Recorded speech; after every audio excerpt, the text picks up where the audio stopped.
Experience the future of packaging and processing up close and in action.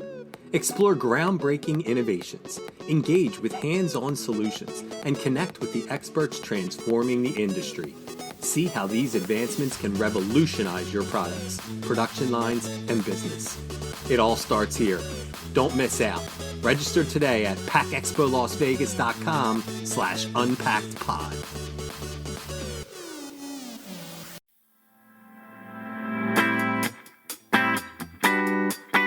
You're listening to Unpacked with PMMI, where we share the latest packaging and processing industry insights, research, and innovations to help you advance your business.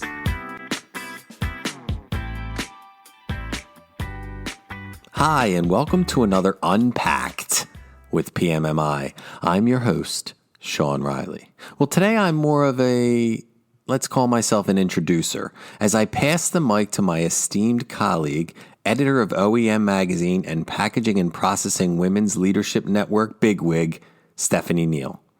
This year, PMMI's PPWLN launched a series of educational webinars called Learning Circles, which highlight some of the skills that can help advance an individual's career regardless of role.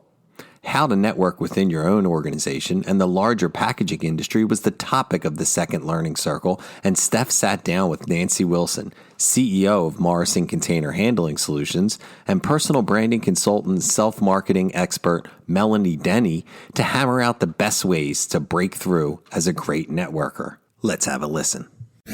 So welcome. Thank you so much for being here with us today. Absolutely. I'm very excited for this today. Thanks, Stephanie. And to all of you, I'm really, really happy to be here. I do want to start with you, Nancy, because you have referred to networking as building a community, and I like that. I feel like it gives it a little bit more of a personalized touch. But can you explain what you mean by that, especially when you're talking about your own organization? Absolutely. I guess I talk about networking as a community because really it's what you do and it's who you are and the people that you have. And I have many communities that I work in or live in here at Morrison, as well as through PMMI, where I work with the Future Workforce Committee and I'm on the board, but also in my local communities here with the like Southland Development Authority and other manufacturing associations. So with those communities, you have a lot of opportunity, not just to connect yourself, but to connect with others and connect other people to help everyone step and get ahead. And that's what I really like about this, is the opportunity to help other people reach out and grow and ask a lot of questions and be curious. And what I would say about networking, just a little bit more on that, is networking is work. It's not just, getting together and although you can have enjoyable things like a glass of wine when you're networking, it is work, but it doesn't have to be hard work and it doesn't have to be not fun. Network can be very fun. It's how you choose to represent it and how you choose to go about figuring out what's right for you.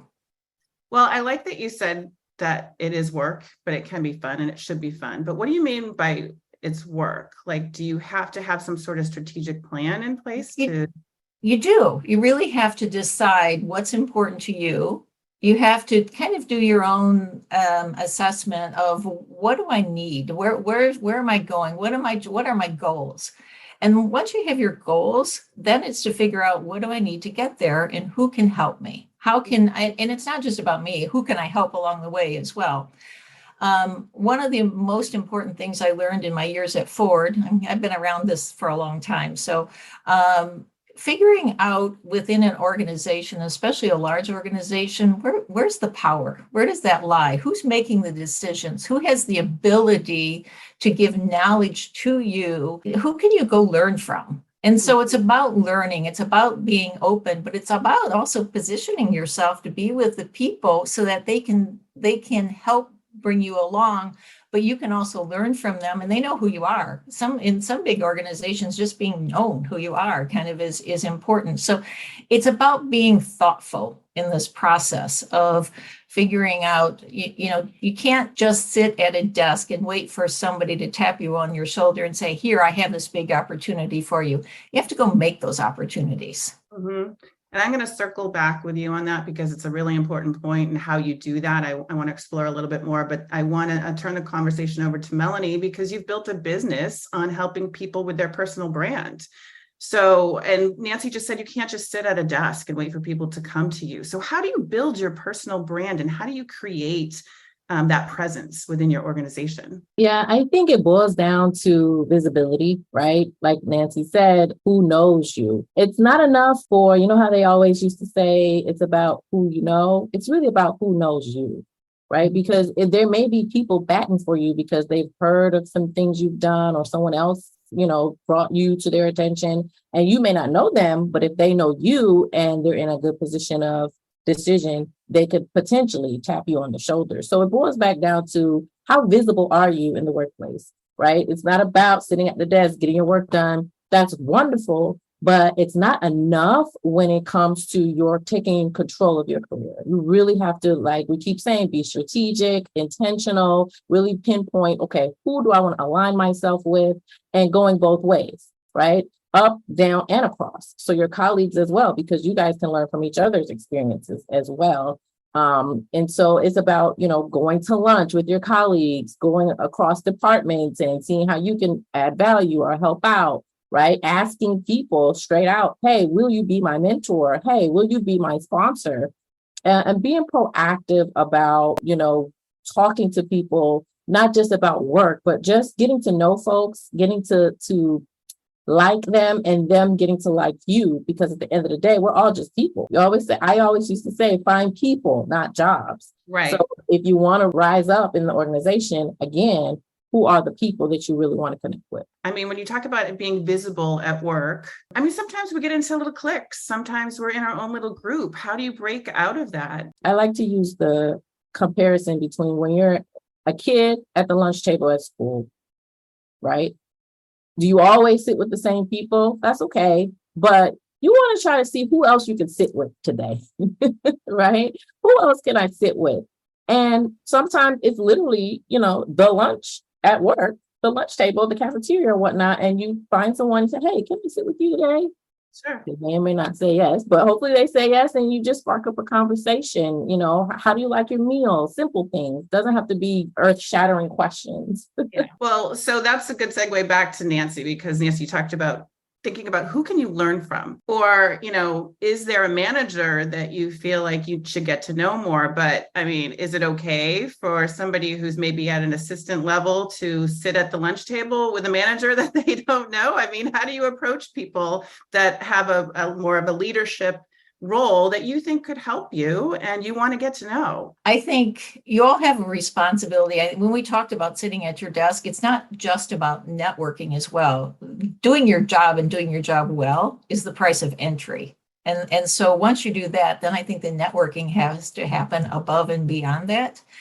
And when you're trying to sit at the lunch table with the higher ranking person, most people are more than willing to share and to talk about their life experiences. Be curious and then listen to what they have to say. Talk to them about if you had this situation, what were you do? Or can you tell me about how you got in this business? Or you can talk to me about the product. You need to understand your products and the business that you're in and be an expert on that. And I often have advised people to figure out how to go to lunch with the lunch bunch. There's always a power lunch bunch. Figure out how to be invited, figure out how to go. And sometimes you might even be as bold as ask if you can go along. And it isn't comfortable necessarily at first. It really isn't. And one of the mantras that I've said for many years, and I had to learn it over time, is feel your fear, but do it anyway. Just acknowledge it's there. Yep, this is really uncomfortable, but this is what I'm going to do. And you'll be surprised if you're curious, if you ask questions and you figure out who to be with and tag along and then be grateful for the information. But if you get them talking about themselves or what they've done and you really listened and you're not thinking about what you're going to say next, but you really listen, they pick up on that and it becomes very genuine. The other thing I would say, as far as asking for mentors, that really works when you've built a relationship with someone. I actually believe that a strategy might be to have more than one go-to person. And this is one of the things I did many, many years ago at Ford. I didn't ask them to be my mentor. I just said, what do you do? How does it work? And really understand, if you were me, how would it happen? And there's always a bunch of it, for me at that time, they were all guys, a bunch of old guys that were willing to say, this is how it really works. This is what happens. This is what you need to know.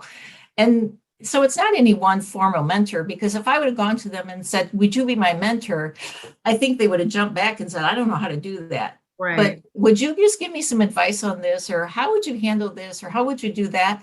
I think people are very receptive to helping that, and you can learn a lot from people. There's a lot of experience around all of us in our organizations, the people that have been around that are more than willing to share that, because they want to be heard as well. Yeah, just came in there. They're kind of similar, so I want to address them now. And it has to do with maybe working in a very individual-based job. Maybe you don't have a lot of colleagues. It's a small group or small team. Maybe they travel a lot, or we're all working remotely now.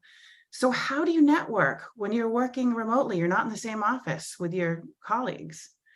I mean, I don't, Nancy, do you want to try to tackle that first? Or I do think remote work has brought in a new set of challenges. There's no doubt about that. But we also are all much more accustomed to having conversations like this over Teams. And you can reach out and we can use those groups. You can choose to create after hours or a cocktail thing or whatever you want to. I said I have this drink thing going. A luncheon maybe is what I should say, with colleagues or with others. And also for the person that is talking about, in a small office, you can feel free to reach out to other people in industry. It's one of the main reasons why we created this group. I was one of the, truthfully, after one of the PMMI meetings, there were a handful of women there, and we were all together after hours, and we talked about what can we do to create a group for women, and that's how this whole organization was born, as a way for us to create a networking organization within the industry and use groups like this. But I really, again, I would emphasize, understand your product, know where it is, and reach out to others that are there, that can help you understand and can connect you with people that are also within that industry, especially if you have some goals of where you want to get to. I guess those are what I would say about it. It is definitely different now. It's harder to have those, water fountain conversations when there's nobody in the office. Right. So you have to be a little more creative in how you get them out. But I think you can be done. And I also see that mentors and people giving advice, they can be at all levels. They do not have to be somebody that's a higher or can help you, maybe pull you up, but they can give you information. And information is so important, and they can help lead you if you choose to take that information. But I always say, listen, listen, you get the 2 ears, listen and to what they're really telling you, and then do your own evaluations. Well, you answered a question that came in, which was, would you recommend a mentor needs to be in a higher position than you, or even at your same company? So you just basically answered that. And the answer is, it could be anyone, right? And you can get information from anyone, and you can understand how the organization works from the people that have been around a long time and what they've seen happen. I still will go back to the figure out where the power is in the organization and align yourself with that power. Mm-hmm. And Melanie, thinking about the remote work, there's a lot of online tools that we're all using now to communicate and collaborate. I know you're an expert with LinkedIn. I mean, are there things that we can use to connect us to peers in our industry? Absolutely. LinkedIn for sure. Zoom, right? Zoom meetings. I know we're probably zoomed out, but sometimes it's a very simple thing now. Everyone, that's the standard now, right? So, if there's a virtual event or something like that at work, you go to the event and you participate and you mingle. And then afterwards, you contact the people you kind of spoke with and say, hey, we had a great time at that event. Love to chat with you more. Here's my link, or here's some availability. I would love to do a virtual coffee chat or something like that. Mm-hmm. The sky's the limit, really. Like, it's just a matter of being imaginative and being creative and just creating opportunities for yourself. LinkedIn is one of my favorite tools. And a lot of people are on LinkedIn. A lot of them are not as active though. So messaging folks on LinkedIn may not necessarily yield a lot of results. But it definitely is a point of contact that you can move some of these relationships from, the Zoom to the LinkedIn and interconnect them in that way. Yeah. Are there things you should never do when networking? Yes. Well, I asked this because when we were talking once, Melanie, you talked about the same thing that Nancy talked about, like try to figure out a way to get invited to that lunch, but don't cross boundaries. So, I mean, you have to be able to take social cues, right? They don't want me here. Yeah, you have to be emotionally intelligent and read the room. Definitely for sure. But I think that you can definitely still, do it without being pushy or disrespectful or just annoying, right? If someone, blows you off 3 or 4 times, maybe you're barking up the wrong tree. And now who else can I, kind of connect with? So you definitely have to read the room. Yeah. I guess what I would say is you always have to be genuine. You always have to be yourself and be true to who you are and what your beliefs are. And I would say never cross that line. If you can't, if it just feels yucky in your gut, don't do it. I mean, you gotta listen to what your values are and who and where you are and what you're doing. So other than that, I think, Melanie's right. Read the room, figure out how you can be there. If the guys want to go out and go play golf, learn to play golf. I mean, you can do things like that. You can choose to do things like that. Go take golf lessons. Go learn how to be a part of that. But the single biggest thing before you do any of those other tricks is know your business, know your product, be a professional, understand, be valuable at your workplace, and they'll seek to have you be a part of it. And that's kind of the secret is, always look to be helpful. So a big question is, how do we find the time to do all this? I know that, Melanie mentioned virtual coffee date. Does that happen during work hours? Where do you find the time to do that? Nancy mentioned learn how to play golf. If you've got a busy life with things happening on the weekend, where do we find time to do that? Yeah, I would say we prioritize whatever we want. If you look at where we spend our time, that's our priority. So if we're not finding deliberate, intentional networking, then clearly that's not our priority, right? So it's a matter of, okay, well, maybe I need to shuffle some things around to put this ahead of some other things for now, as I continue with this desire to grow in my field. So like you said, it's a personal thing, but there's always time for the things we want to make time for. I agree with Melanie. You prioritize what's important. And if golf doesn't fit in your schedule, then you figure out what does. And the other thing I would challenge everyone is when you're there, be present. Be in the meeting, be in the room, be there, put the phones down, put the phones away.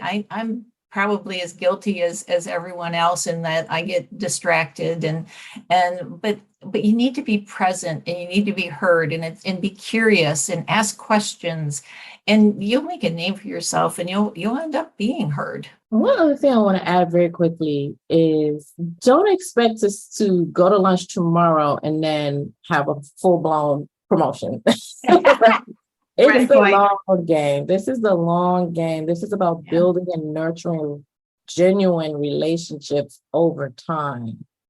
So, when you think about networking, people are impatient and with microwave real quick, but it takes time to build those relationships and for people to figure out, oh, you would fit great in this type of role or whatnot, or advocate for you and trust you enough to recommend you and things like that. So don't be impatient, think about it for 6 months, 9 months, 12 months out, and how you can strategically move when you're trying to network. It's an investment, right? One technique I learned is that we could treat networking as part of our work, like 5% of your work time instead of, adding on to outside of work. So that's a good mindset too. It's it's part of your work environment to reach out and create a community of people. I want to switch gears really quickly because we don't have much more time left, but I want to talk about networking outside of the organization in the more traditional sense. We've got our big breakfast coming up at PAC Expo Las Vegas in September. And it can be intimidating to walk into a room of 900 people that you don't know. And sometimes people are there with their groups and sometimes they're by themselves. So do you have any sort of practical advice for maybe somebody who's a little more introverted to walk into that room and break the ice for themselves and figure out how to mingle and network with people at their table or in the room? A trick I heard about years ago mostly for introverts who don't want to be the first to, right, is wear something unique that, and this may be, not comfortable either because now you're drawing attention to yourself, right? Mm-hmm. But what I found is it works for some of my clients because someone approaches them and say, oh my goodness, look at your dress, or look at your earrings, or I love your whatever, your frames, your glasses, whatever, or shoes. And then you can say, oh, well, thank you. I got it from blah, blah. And then now all of a sudden you're in a conversation. You didn't have to be the first. You both have talked about like having the conversation and being knowledgeable. But I think too, we walk in and a room of strangers and the first thing you say is, the weather's great, isn't it? I mean, right. That's a good one, but we've got to kind of come in there armed with information or knowing something about the speaker or whatever it might be. Do you agree, Nancy, or do you have other tactics that you I think, well, first, probably the single biggest thing that you can do is smile. Mm-hmm. Force yourself to smile because you'll look more fun to talk to, like more comfortable. It'll help you exude confidence and it'll raise your mood. So smile when you walk into the room. And the other thing that I find that the easiest thing to do is, so what brings you here? What intrigued you about being here? Again, get people to talk about themselves or why they're here or what they're expecting to learn. And then just let the conversation roll from there. I try not to talk about the weather, but sometimes I do. If you just need to, that helps. And you can move on, or you can go around the table and, are you all here together? And did you know each other? And try to make the community, try to make the connections. Oh, you're from there. Oh, I used to work with somebody who was at that company. Do you know? And again, just trying to get people to talk about themselves, what they do and their role. And the other thing you got to put in the back of your mind is they're the same people that walked into the room with 900 people, and they're probably looking for somebody to talk to. Right. So they're there because it's a networking event. And so it makes it a little bit easier, I think, to start some of those conversations. And you'll also, again, observe, be aware of what's going on. If it's a table of everybody dressed alike and they're sitting down and they're by themselves and they're all from a company, probably not the best table to sit down with and try to mingle in with. You want to look for the people that are either by themselves or standing, or so that you can kind of read the room and feel who looks like they want to share something. Right. Well, I want to thank both of you so much. We're going to have to conclude this discussion. I know we could do this for hours and hours, but people have work to do. So, but this has been a really valuable discussion. Please rate, review, and subscribe. To do that, go to the iTunes podcast or Spotify app on your phone and search for Unpacked with PMMI.